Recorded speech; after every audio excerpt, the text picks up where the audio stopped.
Assalamualaikum warahmatullahi wabarakatuh. Ada yang patah, tapi bukan ranting. Yang lagi dengerin, pasti lagi patah hati ya. Sebenarnya patah hati itu apa sih?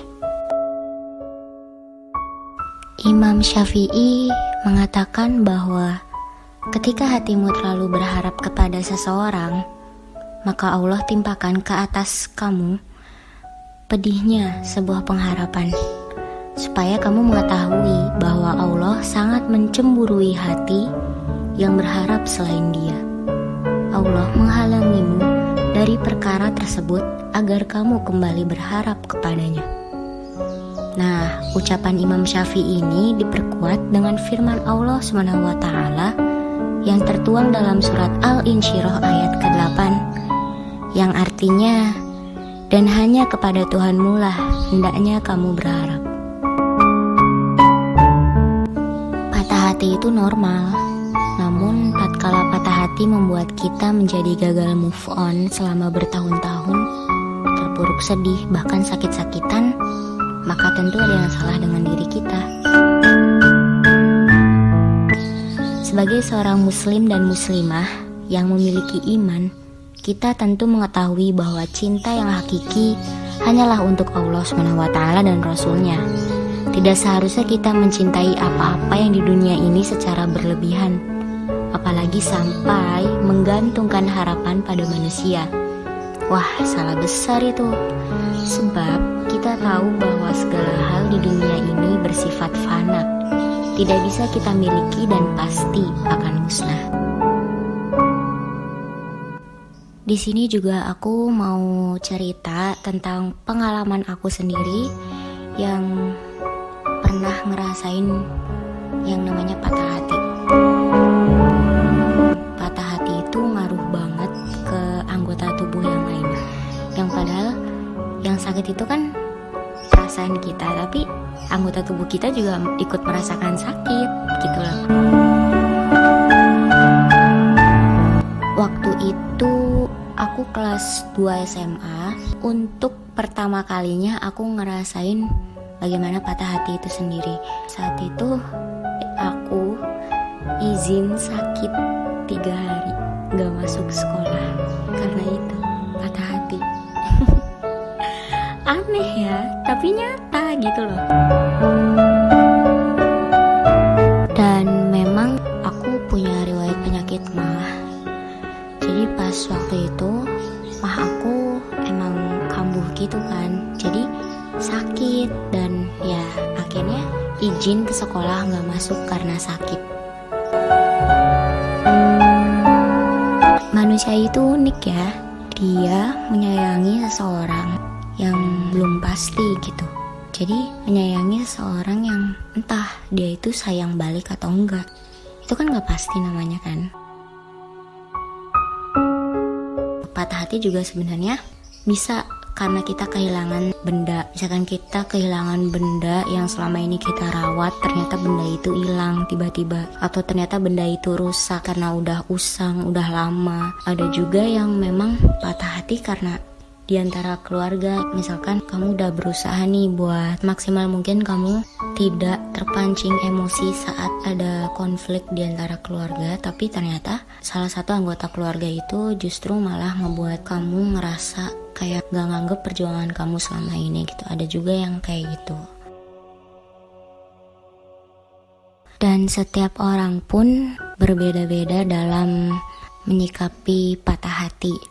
Ada juga yang mereka sampai depresi, sampai benar-benar mau melakukan bunuh diri, naudzubillah min dzalik. Dan ada juga yang mereka langsung sadar gitu bahwa memang pengharapan terhadap manusia itu seringnya berakhir dengan kecewa. Jadi makanya jangan terlalu berharap sama manusia, berharaplah hanya pada Allah semata. Karena persoalan hati itu memang sering menggiring manusia terjebak dalam suasana di luar kewajaran akal sehatnya.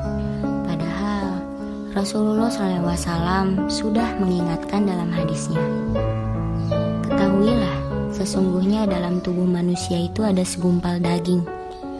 Jika segumpal daging itu baik, maka akan baik seluruh tubuh manusia.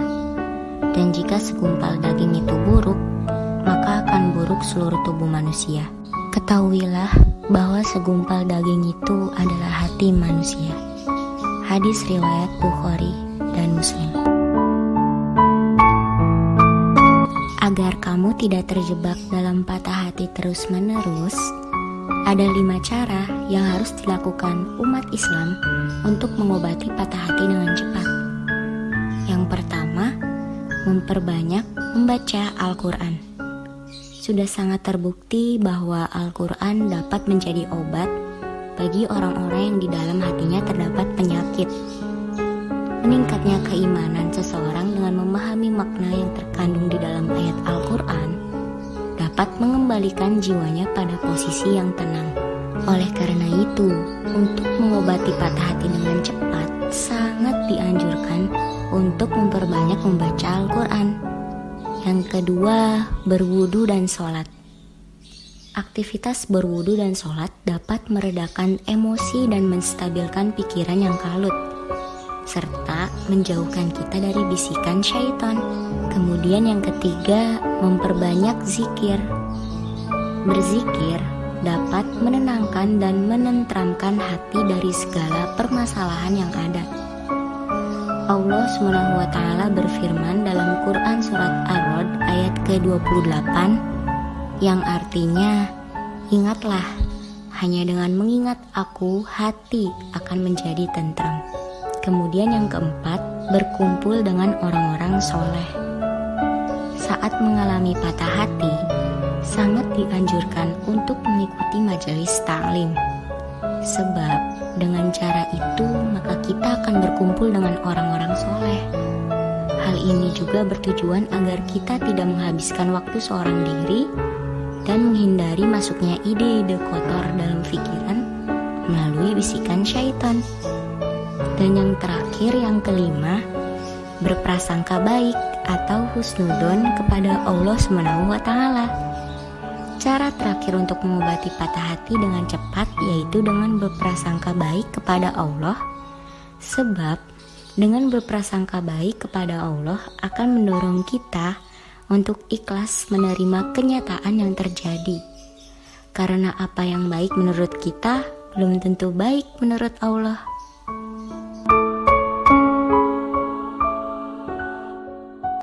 Wa 'asa an takrahu syai'an wa huwa khairul lakum wa 'asa an tuhibbu syai'an wa huwa syarrul lakum wallahu ya'lamu wa antum la ta'lamun. Yang artinya, boleh jadi kamu membenci sesuatu padahal ia amat baik bagimu. Dan boleh jadi pula kamu menyukai sesuatu padahal ia amat buruk bagimu. Allah mengetahui, sedangkan kamu tidak mengetahui. Quran Surat Al-Baqarah ayat 216. Allah SWT telah memperingatkan kita bahwa hendaknya manusia hanya berserah diri kepadanya, karena berharap kepada manusia belum tentu dibalas dengan kebaikan. Ada kalanya kita akan dikecewakan, sebab mereka pun juga memiliki sifat egois sebagaimana kita. Dalam sebuah hadis Bukhari Muslim, Rasulullah SAW pernah mengajarkan Ummu Salamah sebuah doa. Kala itu, Ummu Salamah menyampaikan kegelisahan hatinya karena ditinggal wafat oleh suami dalam peperangan. Rasulullah SAW kemudian menyuruhnya untuk membaca doa tersebut saat hatinya gelisah. Allahumma ajirni fi musibati wa akhlif li khairam minha. Ya Allah, berilah aku pahala dalam musibahku ini dan berilah ganti yang lebih baik daripadanya. Hadis riwayat Bukhari dan Muslim. Saat Ummu Salamah berdoa sebagaimana yang diajarkan oleh Rasulullah, Allah kemudian mengabulkan doanya dengan menghadirkan seorang pendamping hidup yang lebih baik lagi, yaitu Nabi Muhammad SAW. Patah hati emang gak disangka-sangka sih kedatangannya. Kadang kita berusaha untuk gak terlalu berharap sama manusia, tapi ternyata usaha itu justru ngebuat kita terjerumus ke dalam suatu pengharapan yang ternyata ujungnya itu patah hati. Sebenarnya manusia itu emang sulit banget buat menghindar dari patah hati. Patah hati itu sebenarnya gak buruk-buruk amat, dan patah hati itu juga adalah merupakan sebuah proses pendewasaan bagi setiap insan manusia yang memang ada hikmah tersendiri di dalam patah hati itu. Jadi kalaupun kalian belum dan mungkin akan merasakan patah hati, justru itu bakal jadi sebuah pengalaman yang akan membawa kalian ke yang lebih baik lagi. Ya walaupun emang patah hati itu sakit banget rasanya, dan kita juga gak bisa melihat dari sisi manapun rasa sakit itu. Kita gak bisa membandingkan rasa sakit itu dengan rasa sakit manusia yang patah hatinya pun juga berbeda. Kita tidak bisa menghakimi alasan patah hatinya seseorang, karena yang bisa ngerasain patah hati itu cuma kita dan Allah saja. Dan bagi kamu yang sedang ada di fase ini, percayalah bahwa patah hati adalah hadiah istimewa dari Allah. Dan patah hati akan ngebuat kamu itu semakin dewasa, semakin menawan, semakin matang dalam membuat pilihan. Dan itu semua juga termasuk hadiah dari Allah untuk manusia-manusia yang pernah ngalamin patah hati itu. Jangan patah hati itu malah ngebikin kamu jadi ngerasa gak berguna di dunia ini, atau ngerasa kamu itu lemah atau apa. Tidak, jangan berpikiran seperti itu di saat kamu sedang ngerasa patah hati. Justru kenapa kamu ngerasain patah hati itu karena Allah sayang sama kamu. Allah gak mau kamu sedih karena kamu buat pilihan yang salah, karena udah memilih dia. Atau mungkin kalau kamu kehilangan sesuatu atau kehilangan barang berharga, ya percaya aja gitu kalau Allah bakal gantiin barang yang kamu punya itu dengan yang lebih baik lagi. Terus kemudian pengalaman, misalkan kamu patah hati karena gak diterima kerja atau gak diterima di universitas yang kamu pengen, itu percayalah bahwa Allah juga punya rencana yang lebih baik untuk kamu. Jadi, dari podcast yang aku sampaikan di sini dapat disimpulkan bahwa dalam pandangan Islam, patah hati merupakan murni kesalahan manusia yang disebabkan karena terlalu berharap kepada seseorang atau sesuatu selain Allah Subhanahu wa Ta'ala. Maka dari itu, jangan berharap lagi ya sama manusia, berharaplah hanya pada Allah semata.